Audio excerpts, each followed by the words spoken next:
I always say a tarot reading, at least with me, I call it a conversation with your soul, and I'm the interpreter, but you can have this conversation yourself with your own deck or just with the book. A lot of people just flip through the book and what do I need to know today? Doink, and they choose a page and there's the reading. So you don't even really need the cards, but it's why, these messages are so specifically random and randomly specific. And that's why I say a card of the day. I'm thinking it means something very specific to me. You see me do it and you're like, oh my God, this message is just for me. This is crazy. And then 3 months from now, someone somehow gets that Instagram post coming up in their feed and sees it 3 months later. And they're like, wow, this is exactly what I need to hear. That's why I never say the date in the card of the day because it finds you when you need it. Welcome to the House of JerMar podcast, where wellness starts within. The House of JerMar is a lifestyle brand empowering women to live all in through interior design and personal wellness. We are a destination for women ready to reimagine what is possible in their homes and lives and then create it. We are honored to have you join us on our mission to empower 1 million women to live all in. I am your host, Jean Collins, and I invite you to become inspired by this week's guest.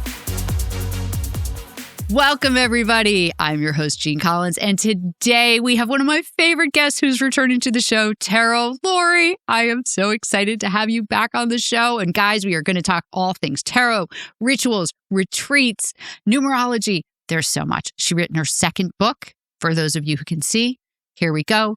Big deck energy. So, tarot. Lori, thank you for coming on the show. I'm so excited to have you. Jean, I'm so happy to be back. I love just hanging out with you. Your energy is delicious. And so is yours. I feel like a little kid this morning. I was like, yay, it's Tarot Lori Day. Just like, you're all things woo, but you're so cool. You're so grounded. I have so much respect for you as a female entrepreneur. And so I just love spending time with you. And I follow you on Instagram and I do your rituals and I do your full moon rituals. We'll get into all that and your book. For those of you who have not seen Lori's original podcast episode where we talk about her first book, Burn Your Shit, you didn't start out as Tarot Lori. So tell everybody, how did you get into tarot cards and having this be your career and your mission and your purpose and everything that you are? Right. No problem.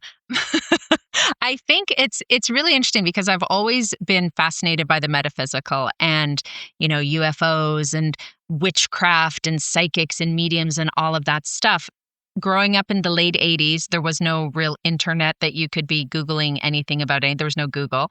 And so everyone in Calgary, Alberta, where I grew up in Canada, saw this psychic named Erica, who was a witch, like a legit witch. And she had the crystal ball and the red velvet wallpaper and 15 brooms and tea leaves, all the things. And I just loved her. And I remember the first time I saw her and she pulled out this big deck of old tarot cards. And I was immediately like, what are those? Tell me everything. Oh my God, I'm obsessed. And so I just started reading cards and she ended up mentoring me. I wrote about her in a paper that I wrote in university women's studies class about the history of witchcraft. And she was one of my interview participants. And so I got to really know her and she became my mentor. And then the deck that I use is my original deck. I've had it for 35 years now. And every reading I've ever done is in this deck, starting from day one with Erica practicing. And it's just something I could never put down. I have a communications degree. I was a director of communications for a major telecom company. I did a lot of stuff, but I was not great at it. I would take my clients for readings when we had lunch. And that's sort of what kept me in the game on that level. And then I years ago decided to just go all in. At that point, I was doing more, freelance copywriting and I had kids at that point. So I wasn't in the high level, but still in communications. And I finally just decided to plant my freak flag and let it fly. And I am a tarot reader. And that's when things really took off. It was pretty cool. It is so cool. And your story, you talk about it in your book, in both of your books. So when did you decide you wanted to become an author? Well, again, because I write for a living and I'm confident in myself as a writer, the book thing was very serendipitous, very guided in a way that I don't realize until I look back on it. Because I had this little Zoom recorded, very, very low tech, how to do tarot workshop that I had created. And I wanted to have some sort of PDF document to go along with it.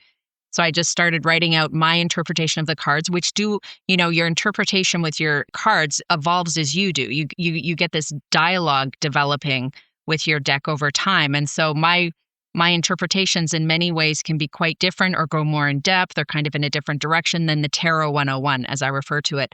So I started putting this document together, and then I started thinking, well, I'm going to put a story to each card to sort of show that card in action, to sort of show how it can apply in everyday life. And then it expanded and expanded. And I had all these friends who were doing self-publishing. And I was thinking, well, I mean, I write for a living. Like, why don't I try self-publish? Maybe I could get, a little indie publisher to print this for me, and I don't have to pay too much. And then I started thinking, well, what if they paid me? Like, what if I could make a couple of bucks on this? That'd be kind of cool. And then I started thinking, well, what about like if I had an agent who then shopped it around to publishers for like a publishing deal? And then I started thinking, why not like a big 5 publisher? Like, why not me? And that's sort of how manifesting works, is you have these goals, you take steps towards it, and then just see how things turn out. And it turned out that I had a meeting with my agent with HarperCollins, and they said, tarot's kind of been done to death, but we really like this ritual you do, this burn your shit full moon fire ritual you do on Instagram Live every month. Could you write a book about rituals? And my agent, being amazing, said, yeah, she'll write your book about rituals, but you also have to print the tarot book. So that's how I got a 2-book deal. The ritual book came out first. That came out last year. The tarot book just came out a couple of months ago. And I actually had to rewrite about 2/3 of it because it needed to match the tone. And because, it had been years since I'd originally written it, it needed to be zhuzhed up a bit. But that's how I became an author. Which is so cool. I don't want to say it's by accident, because it's not by accident. And you talk a lot about setting an intention, taking inspired action, like little baby steps. You can't just put it out there and expect the universe is going to deliver it. You got to meet people halfway, right? You got to meet the universe halfway. And Yes. you, in your stories, in your book, you really talk about like how you had to really step into you being this person, you being Tarot Lori, tarot cards, and being an author and being a speaker and doing retreats. Like, you had to really step in and get outside your comfort zone in order to become who we all see now. Yeah. How scary was stepping into that new unknown universe, where also at the time, when you step into something like that, like, you didn't know, oh, I'm going to be doing retreats at Canyon Ranch and I'm going to be traveling around the country on book that you don't know. So how scary was that to step into that whole new you? Well, it's funny because what really initiated a real spark or catalyst also for me wanting to put myself out there more is I would get really frustrated. I was getting really feisty watching all of these new age leaders talking about things. Brene Brown's talking, Glennon Doyle's talking, Oprah's talking, Jen Hatmaker, all these people are talking, Liz Gilbert, and they'd be talking about things in a beautiful way that is unique to them. But I would be thinking to myself, well, that's the high priestess. Well, that's the tower. Well, that's the foot. Well, that's the wheel of fortune. And I got really annoyed thinking, nobody realizes that these 78 cards has all of these lessons within them, at least the way that it's developed with me over time. So that got me sort of the gumption, the chutzpah, to get out there and say, like, I have something to say about this, and Yes. and I think it's something that comes with turning 50, because everything really started to take off when I turned 50. I'm 55 now, where, you turn 40 and you start not caring as much what people think. And then by the time you turn 50, it's like, I'm not even going to ask to see if you care. Like, I really don't care what y'all think, And so that was a real turning point for me, to be able to just say, I'm just going to do me. I'm just going to do this stuff. I have something to say. I know how profound and powerful these tools are, whether it's rituals or tarot cards. They're not magic, but they can be very magical. And I want it in the hands of as many people as possible. So I'm really lucky that my career is my calling. Like, it really is my mission. I'm sweaty just talking about it. My daughter calls it the tarot sweats when I get like in the zone talking about it. But yeah, it's very much my mission to tell as many people. People will ask me, but you're sort of sharing all your secrets in the tarot book. Like, you're giving it all away. Why would people even want a reading? But you get a reading with me, it's going to be unlike any reading you've ever had with anyone before. Same with any other tarot reader. Like, I'm confident enough in myself to not feel like I have to hide, what I know about it. I just want everyone Yes. and let it meet you where you're at and do what it can for you. Yes. Well, and you do a great job of explaining in this book in particular. And you explain this when you talk online too. It's like, take what resonates and get rid of the rest, because your message to someone one day with one card, it might hit me very differently than it's going to hit you. Or you might pull a card today and pull that same card a month from now. And your message, you might say the same thing with the same really funny story about the card and what it means, but it might hit me differently a month from now. So the beautiful thing about tarot and tarot readings is that it's an evolution as people are growing and 100%. evolving. And it's not like a one and done thing. Like, yeah, okay, you're a Leo. All right, great. Yeah, I'm a Leo. Yeah. Like, yeah, that's No. not changing. But tarot is evolving based on what's going on. Yeah. I always say a tarot reading, at least with me, I call it a conversation with your soul, and I'm the Yes. interpreter, but you can have this conversation yourself with your own deck or just with the book. A lot of people just flip through the book and what do I need to know today? Doink, and they choose a page and there's the reading. So you don't even really need Yes. the cards, but it's why, these messages are so specifically random and randomly specific. And that's why I say a card of the day. I'm thinking it means something very specific to me. You see me do it and you're like, oh my God, this message is just for me. This is crazy. And then 3 months from now, someone somehow gets that Instagram post coming up in their feed and sees it 3 months later. And they're like, wow, this is exactly what I need to hear. That's why I never say the date in the card of the day. Yes. Yes. Because it finds you when you need it. You do, which is true. And sometimes I see your stuff and I follow, you're one of my starred people. So I see your content. But sometimes, I'm not always on Instagram. And so sometimes it'll be a couple days later and I'll go and I'll look and I'll be like, oh, wow, that was a couple days ago. But that's hitting today. That's hitting. Yeah, it's wild.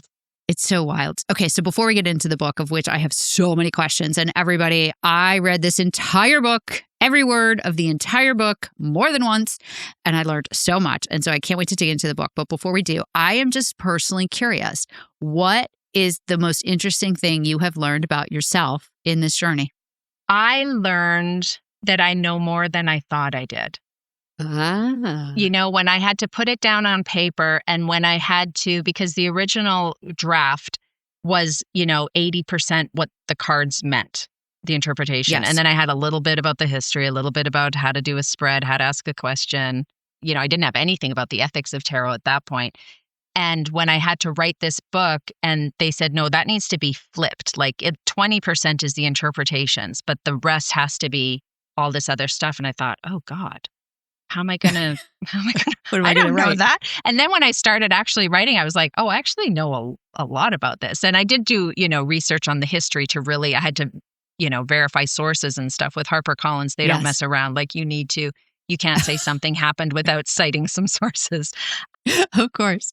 And that was really, really cool to just realize the depth and breadth of not even what I know about tarot, but just the confidence that I have in my ability to connect with these cards and the confidence in the cards to tell me what I need to know when I ask it. Yes.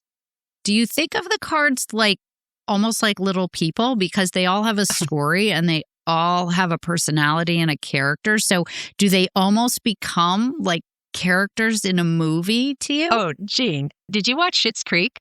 You know what? I did watch some of it. I didn't watch all of it, but I watched part of it. Yes. So Catherine O'Hara in Schitt's Creek, her name's Moira Rose. She has this relationship with all her wigs where they all have a name. Yes. Amanda and Stephanie don't like each other. That is what I'm like with my cards. I say it all the time. I am Moira Rose of tarot. It's so funny because I'll be like, oh, they do not like these cards, or oh, we're getting trolled, or I'll always say, oh, it's like tarot's saying this. Sometimes it's the card, but it's more often just as an entity, the deck.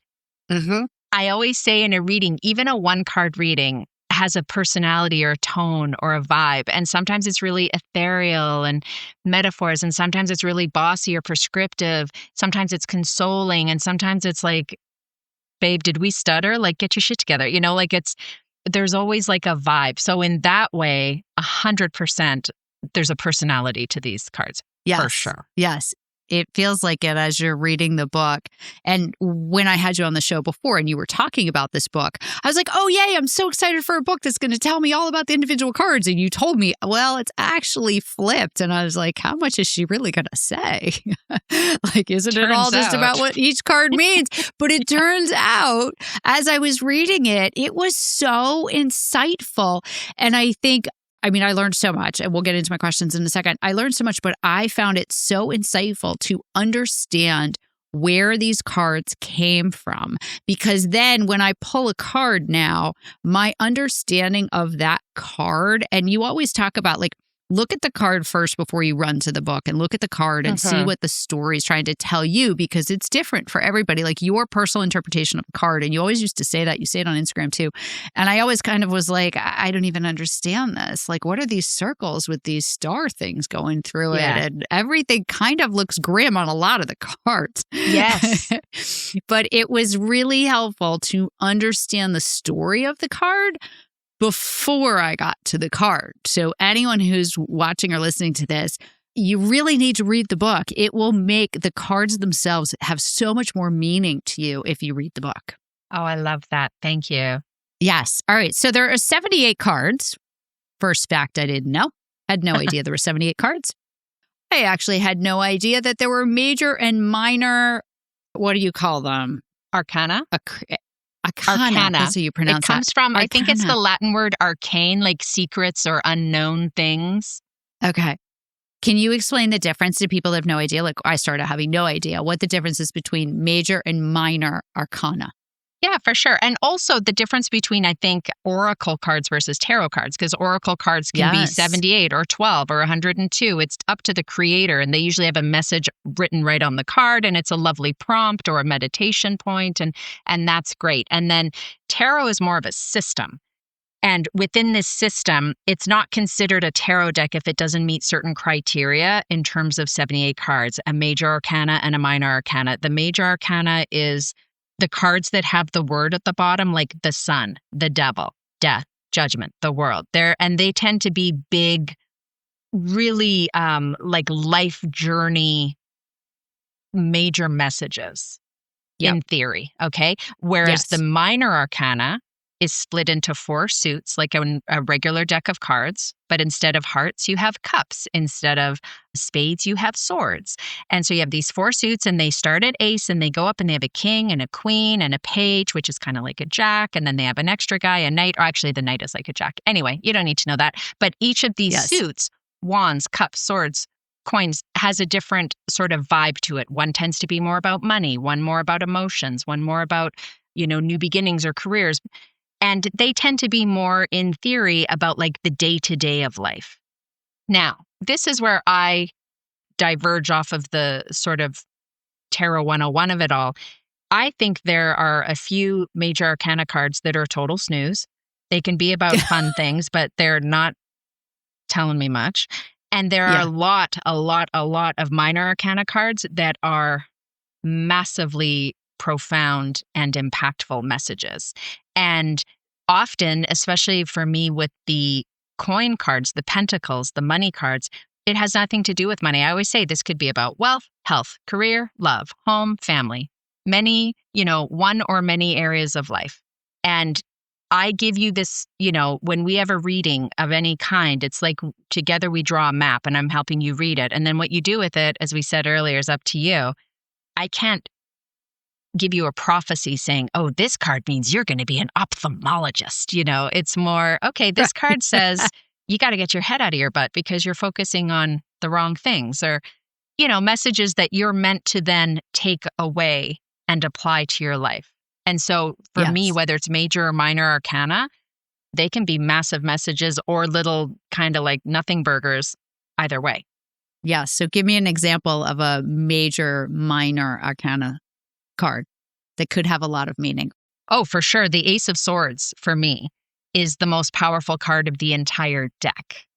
And it is a call to arms. The cards will usually say, here's a lesson, here's something to look at. And for me, the Ace of Swords is saying, like, girl, we're done screwing around. Here's what you're going to do. And it is a call to arms telling you it is time to step into your power. It is time for you to claim your space, use your voice, be the author of your next chapter, not a passive reader, be the protagonist of your story, not someone else's sidekick, be out there unapologetically, authentically yourself, knowing it's enough because you're enough as you are in this moment, not needing anyone's permission. Like it's this big, like, bah, bah, bah.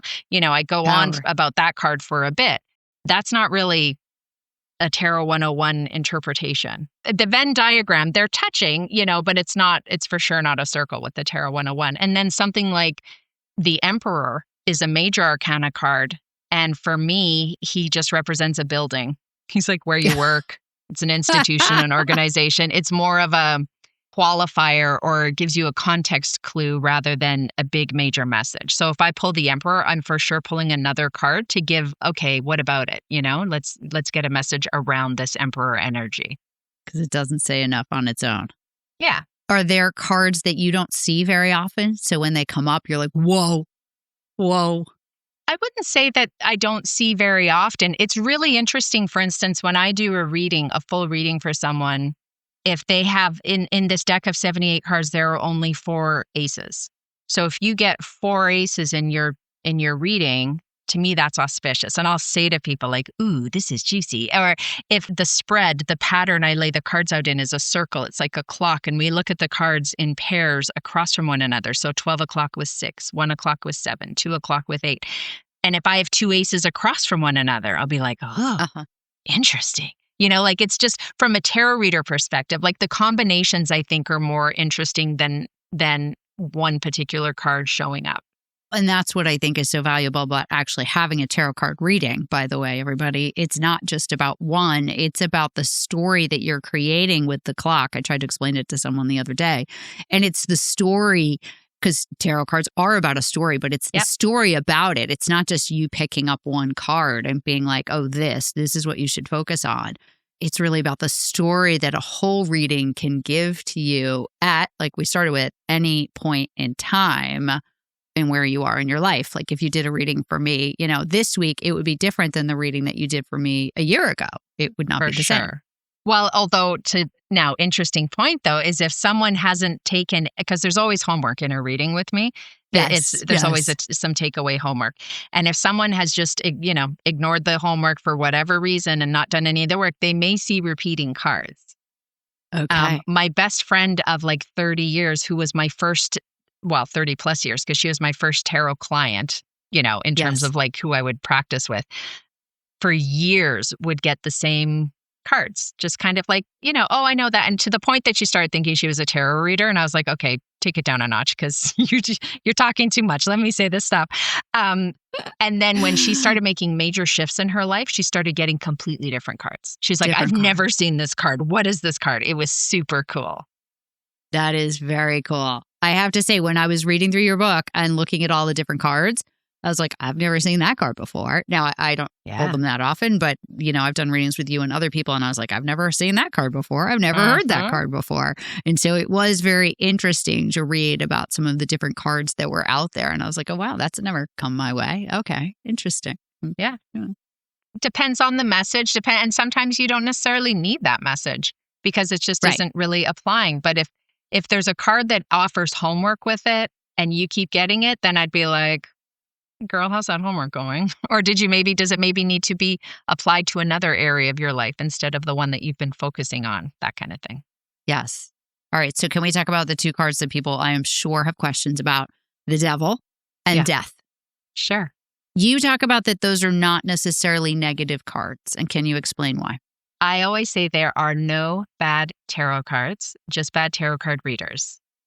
And I'm not one of those, neither are you. So it's all about the intention. If I take a hammer, I can use it to hang a beautiful picture, or I can bash in someone's windshield, and it's the same with the cards. So you'll see, especially in popular media, the Devil, the Tower, the Death card, and everyone's like, ugh, say goodbye to the dog. Yeah.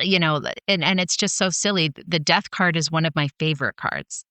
I love it. Really? I always say it's a top 3 card for me to get because it's transformational change. It looks all scary and gross, and that's because that is reflecting our relationship with change. So if you resist it, even though the end result is great, it can still suck the process because you're being dragged kicking and screaming, versus if you welcome change, oh God, yes, I'm ready. Let's do it. I'm ready for this. It can be amazing start to finish. So there's, the death card, everyone sees the skeleton on the horse and then he's got the big scythe and everything. But in the distance, there's always a little sun peeking over the horizon. Yes. And that's the little Yes. hey, it's something better's coming. So that's the death card reframed. And I always tell people, you can Google it. It's never physical death, like no animals, no plants, no people. It has never been about Right. physical death. The Right. devil often is reflecting addiction and greed and jealousy and lust and, 7 deadly sins, and, these two people chained together and then this big scary devil behind them.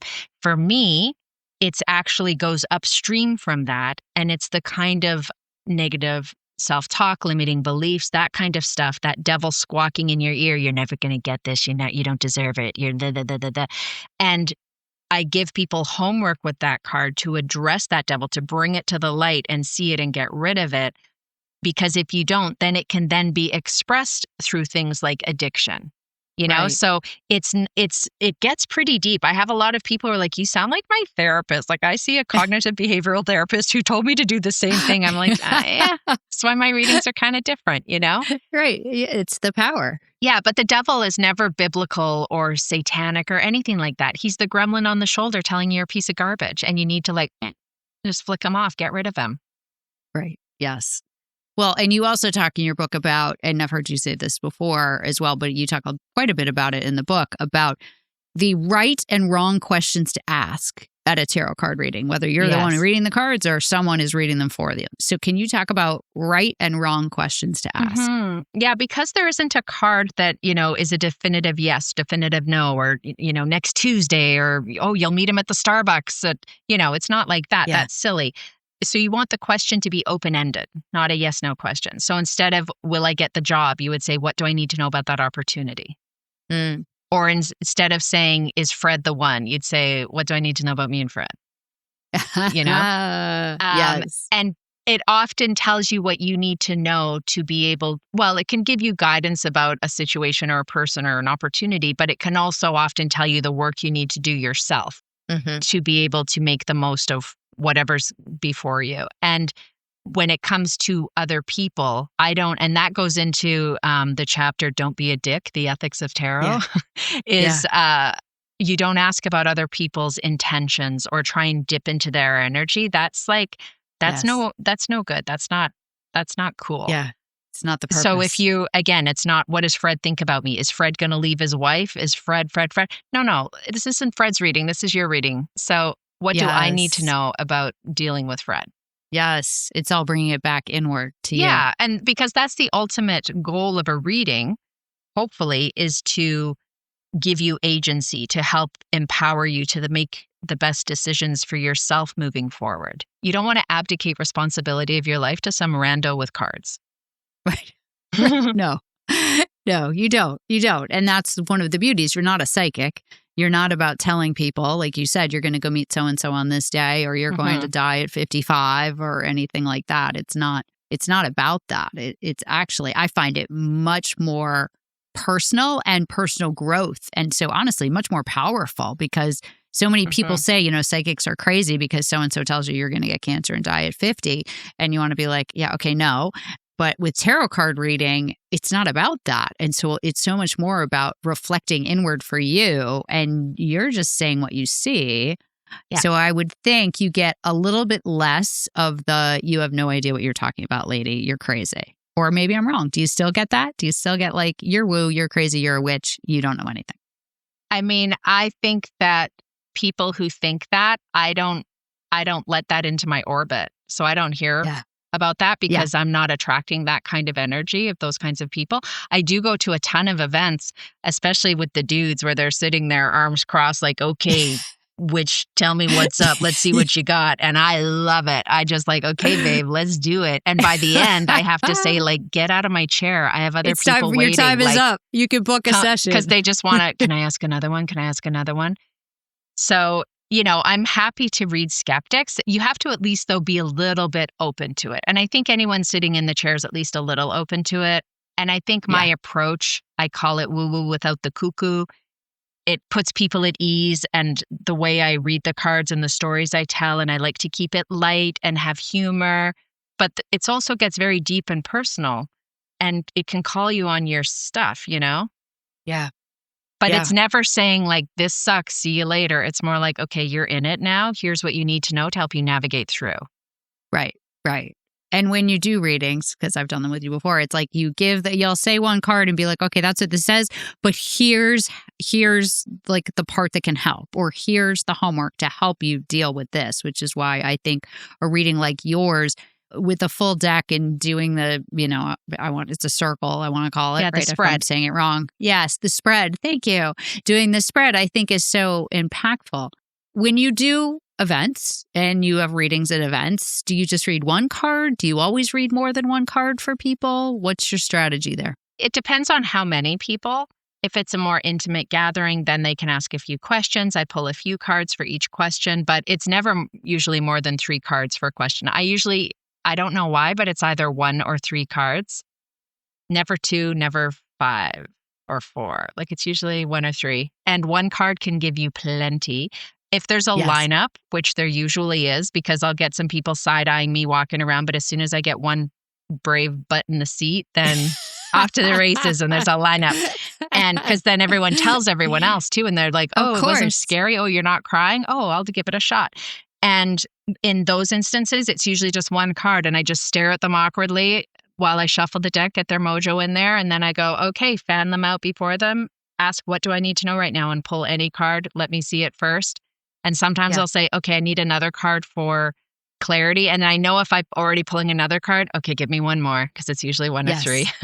Yes. And, yes. It can be 1 minute or a few minutes for events. Well, it's interesting that you say the 1 or 3, because in the interior design world, like, everything is always in 3s. Like, you never have just like, if you're doing a grouping of something, it's never just like 2 candles. It's 3 candles. It's never 4. It's never 2. That's good to know. It's either 1, 3, or 5, depending on what it is. But 5 is it. So most things happen in the design world around 3, in 3s. Interesting. Oh, I love that. Yeah. I don't know what that is or why that is or what that means, but always in the design world, it's always in 3s. Like, if I'm setting a table and I'm putting candles on the table, I will put 3s and 3s. I'll put 2 groups of 3s. Or I'll put 1. I'll never put 2 and 2. Oh my God. I'm going in my living room right after this and I'm going to sort myself out. I'm thinking already, oh no, that's not looking good. I digress. That's a total side subject, but I totally digress on that one. So let's talk about the deck, because you have rituals around the deck. And can you talk about what those are and what those maybe mean? Like, in terms of like the shuffling and who touches and cutting and spreading out. And you have your own rituals around that. Yeah. It sounds dirty when you're like, who's touching? There's cutting. Yeah. So with this deck, I mean, before any reading, whether it's 1 card or whether I've had someone just pull 1 card or done a full reading, whenever I start a reading, I always start by knocking on the deck. And it's usually 3 times. Like, I'm just thinking, I just automatically do 3. And that just is like an energetic palate cleanser. It just sort of knocks out the energy of the last reading. And then I stare at the person and I shuffle the deck, and I'm not thinking anything. I'm just sort of locked in on them. And they can be looking at me or anywhere else, because it can be very intense. So I tell people, you don't have to look at me. You can look wherever you want. I'm locked in. And it's not a staring contest. Yeah. And then if we're in person, I'll ask the person to maybe cut the deck if there's time, or if there's not time, if there's a big line or something, I'll just ask them to pull a card. And then that's kind of it for the reading. I don't do reversals, which is where the cards are sometimes upside down. Mm-hmm. That's mainly because the witch who taught me said it's an energy thing, kind of like how some people keep their money. Well, with like the feng shui of it, right? Like, it just keeps the energy flowing cleanly with the cards being one way.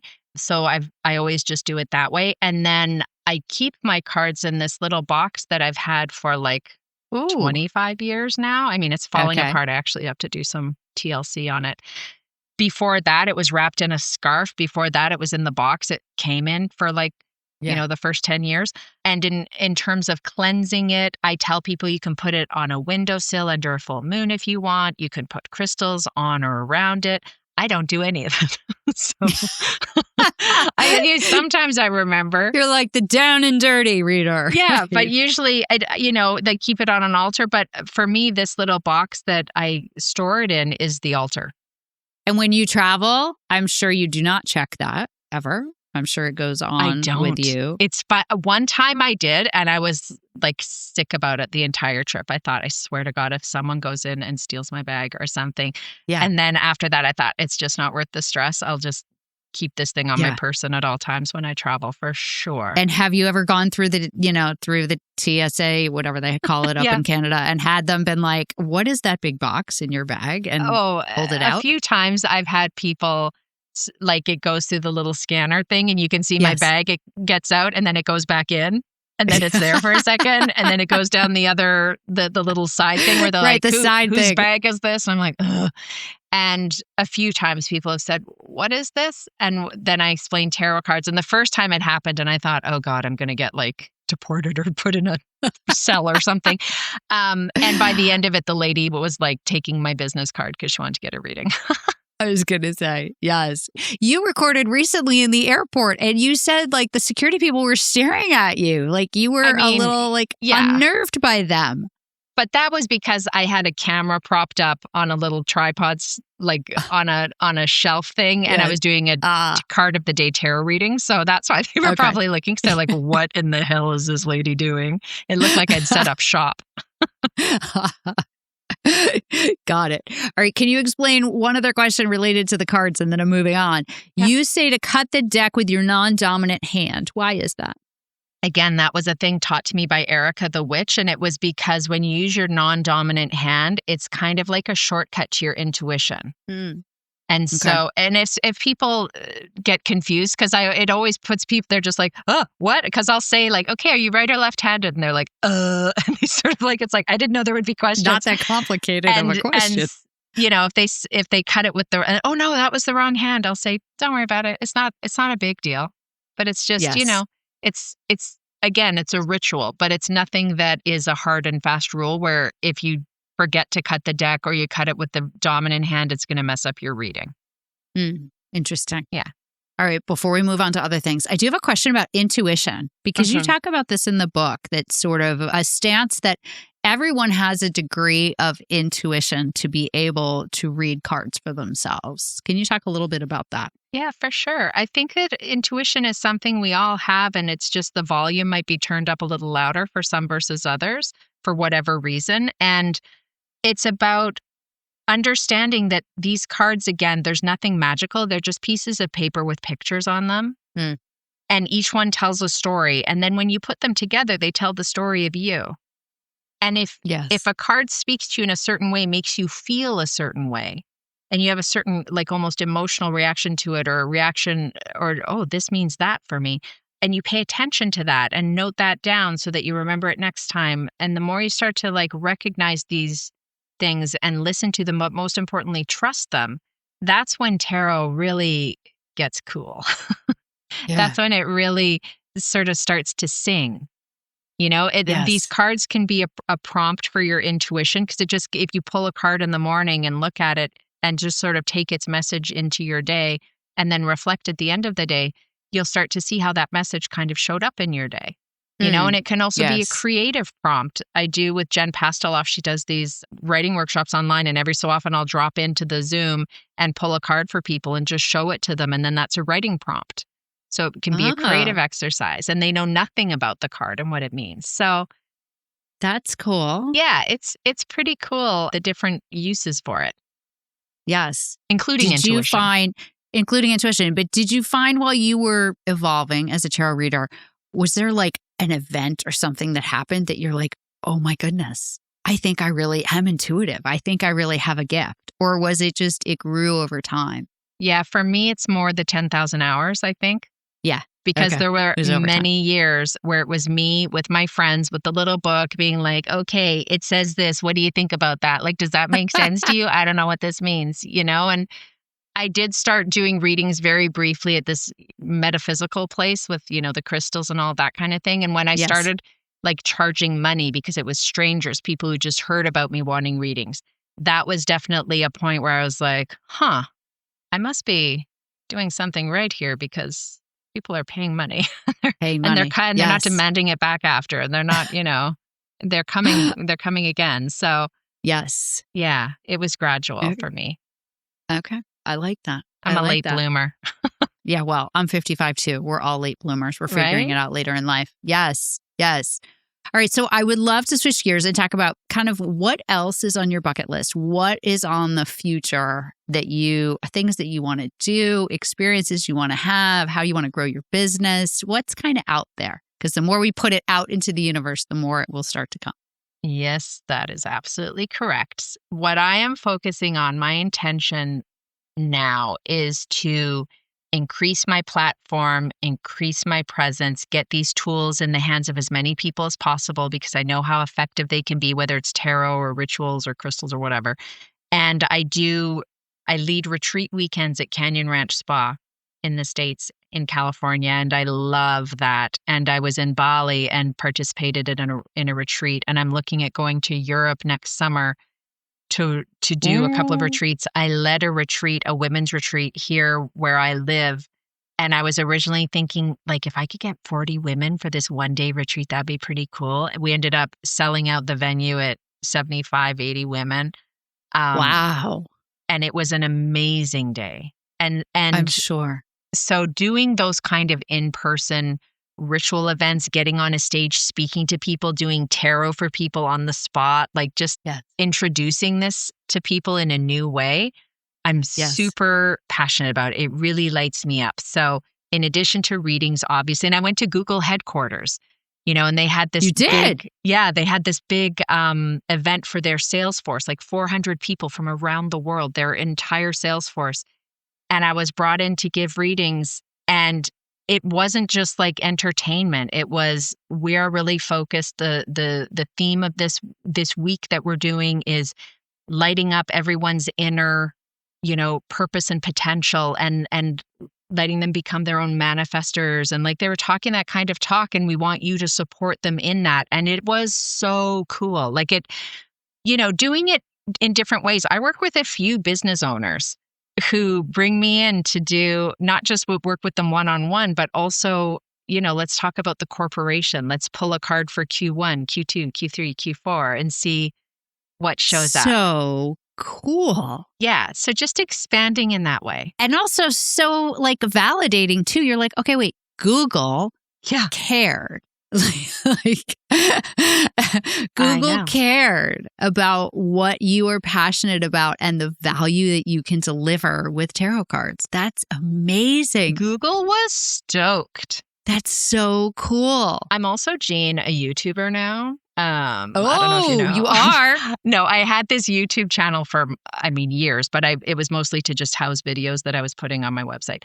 And then when I was at this Google event, because they own YouTube, all of these YouTube like top execs I was pulling cards for, and they were saying, well, how's your YouTube? Like, what are you doing on YouTube? Do you do this? And I was like, don't look at my YouTube, guys. Just stop. It's embarrassing. Like, there's nothing on there. There's a card of the day. I tried it for a week, like in 2018 or something. And Oh my goodness.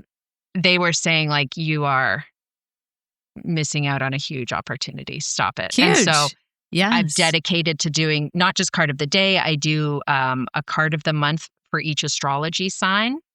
And I do cool. one thing I've started doing that's really cool since we last spoke, and I've only done it twice, so it's still new, but I pull a card for myself every week. I don't post about it, but I do take note of how that card's message shows up in my week personally. And then at the end of the week, I do a little video about the story of like, okay, the card was this, and here's how it showed up. And that's actually been kind of popular. I would think that's very popular. Yeah, and it's pretty cool. Yes, because I was going to ask you if the card, when you pull the card of the day, do you feel like that message is specifically for you, or does it feel like it's for a broader audience? It often feels like it's for me, more often than not, to the point where I think, why am I even posting this? Like, this isn't going to apply to anybody. It's obviously my message. Yeah. But yet it does. It applies to so many people. I know. It's wild. So Bali, are you going to go back to Bali? Or is there another Bali-like place on your list? Yeah. I would go back to Bali, but I think there are just so many other places to explore. Yes. And one thing I noticed, because I had prepared all of these little, postcards, sort of expanded business cards and things that I was going to take to retreat centers and the yoga barn and all these places to promote myself to come back to lead retreats and stuff. And as soon as I got off the plane, I was like, oh no, absolutely not. The Balinese do not need me coming in telling them how to do rituals. Like, time to burn our shit, guys. Absolutely not. They've got it down, Absolutely right? not. Yeah, that is not for me to do. It felt very like cultural appropriation, but kind of in a flipped kind of way. Now, taking a bunch of babes and going to the south of France or to Italy or to Greece and using a beautiful location to do a weekend or a week of immersive like rituals and tarot and stepping into the best version of yourself, healing old wounds, we're manifesting, we're releasing, we're doing it all. That I'm into. I am so into that too. So I follow you. I will be 100% on board because I think that's just really cool. And one of the other cool things that you talk about when you do these retreats and these events are the women and I don't want to just exclude men, but let's just say women, the powerful women that you are attracting into your life. Mm-hmm. Is that just like pinch me amazing? I'm obsessed with women. I love women, to be able to work with them and to be able to learn from them and just see the power that happens when we gather together. It is a very specific thing to women. It's the coven of it all. It is. And so to be able to lead and also be a participant in those kinds of gatherings it's unbelievable. I have so many, friends or like groups of friends where we have these conjuring sessions. Every week I have multiple, I call them conjuring sessions on the Zoom, where we just talk about like accountability and what we're working on. And it's not about like, how are the kids? It's like, okay, how's that core wound going? Like what happened deeper since last time? Yeah. There's no small talk, like I'm done with small talk. I don't have it in me. Oh, I'm so with you. You get to a certain age and a certain personal development that you're like, I can't waste the energy on that. It's just not going to do anything for me. Not benefiting anybody. Yeah. No, thank you. No, thank you. You are so beautiful. Okay. Before we go, one question, and then if you would be willing to pull a card for the audience, I would love. I was going to say, it better be, can I pull a card? Of course. Yeah. Of course. No. But my question before you pull a card is there anything that I didn't ask you that you want to make sure you get out to the audience and you want to communicate? Did I miss anything? I don't think so. You're a fantastic interviewer. I mean, just really pushing the idea that the magic is in you, in everyone listening. It's wonderful to have a tarot reading with me or another, tarot reader, or to get a psychic reading, astrology reading, whatever floats your boat. But you can also buy my book and just pick a page, or you can get your own deck and just go for it yourself. It's nothing, you don't need permission. You don't need to think, oh, I haven't been doing it for decades like she has. That doesn't matter. I'm slow and steady. Like that's me. I'm the tortoise, not the hare when it comes to this stuff. So just these tools are there. So take advantage of them. Which is a really powerful message because I have seen you on other shows and listened to you. And sometimes the host will be like, oh yeah, I pulled cards before. And I kind of just felt like, who am I to pull cards? Like, I don't feel like I'm intuitive. And who am I to do this? I don't have any background in this. Who am I? But I really found that your book, and I was really happy to know like I had the right kind of cards too. I was pretty proud of myself that the cards I bought on Amazon were like the right cards. Because I was like, wait, I might not even have the standard cards. I know so little about what I'm doing that I might not even have the standard cards. But I did at least have the standard cards. And your book makes it really inviting to just like embrace the journey and just do it. And I kind of have fun with it. I don't do it every day, but I do it a lot. And I just find it's really fun. So I thank you for that because you took some of the stigma away from the cards for me personally. So, but that doesn't mean I won't like not still have readings because I still will. Like, wow, your readings are so powerful. Yeah. And it's whatever you need when you need it. Sometimes you want a full enchilada and sometimes you need just a little taste. Yes, exactly. And sometimes when I pull a card and I don't really like it, I'm like, well, why don't I like it? Like, what about that nudge? What about that nudge is making it so I'm not so happy about that card? And that, I think, is a lot of times where the power in the message is. It's like, I didn't like it, but that doesn't mean you get to put it back and be like, I want another one. I mean, you can, but probably that card's message is pushing you to do something that's going to make you uncomfortable. Correct. Exactly. And so learning to just sit with that and not have it be like, it's not going to tell me every day that wealth is right around the corner. Right. And that's okay. That's okay. Yeah. That's life. So before we go, because I've taken up so much of your time, if you wouldn't mind reading a card for the audience so they can get a little bit of your flavor, that would be fantastic. Yeah. Okay. So I'm going to knock. So you'll hear me knock. And now I'm doing the awkward shuffle and stare. Not awkward shuffle, but I call it the awkward stare because I'm just like Snoopy on the doghouse staring at you. Okay. So I'm just going to ask, does Jean need to know right now? Ooh, you got a juicy one. So you have the star, and the star is, for me, one of the luckiest cards in the deck. For me, I have 4 luck cards: Wheel of Fortune, the World, the Star, the Sun. And it's never just handing over all the luck. It's offering you a lesson to help you harness the luck, really work with it, leverage that lucky energy. And the star is all about the role that destiny plays in our lives and how the good and the bad and the ugly are all part of your path, and certain people, opportunities, experiences showing up for a reason and a season. You know, people coming into your lives to be the teacher, the student, the guide, the mirror, an opportunity showing up, whether it's 20 minutes or 20 years, there's a reason for that. That's your destiny. And then what you choose to do with it, because you have free will, is often up to you. So you can dance with it, ignore it, kick its ass, let it kick your ass, learn from it. But the star is saying, don't get too caught up in trying to figure out, like, what's the meaning? What's the message? What's the purpose of the. Instead, grab that lucky stardust, shove it in your pocket, hit the road, and go do your thing. And then there's usually perspective down the road where you look back and say, all right, I get it. Okay, that actually makes sense. And we always want to know in advance rather than retrospect, and that's not how it works. Now for you, Jean, I'm going to go a little deeper. I don't always, but I want to for you. And this deeper interpretation's in the book too, is to just remember that we are born alone and we die alone. And from the moment we're born to the moment we pass, it's like our souls join hands with other souls, whether it's parents, partners, teachers, lovers. And we often walk side by side, hand in hand from start to finish. Every so often there's twists and turns, oopsie daisies, you figure it out in the end. Sometimes you part and then you find each other further along the path. But more often than not, it's like, you know what? Our work here is done. I'll catch you on the flip side, and off you go in different directions. What the star is reminding you is that the path you are on is a singular path. We are all on an individual path. You can't be pulling someone along their path or yanking them onto your path, even when it's obvious you know better, because it screws with their karma. You know, I'm learning this still the hard way with my kids. Like, even when it comes from a protective or loving place, it can prolong or enlarge the lessons that other people need to learn when you try to carry the burdens that are not yours to bear.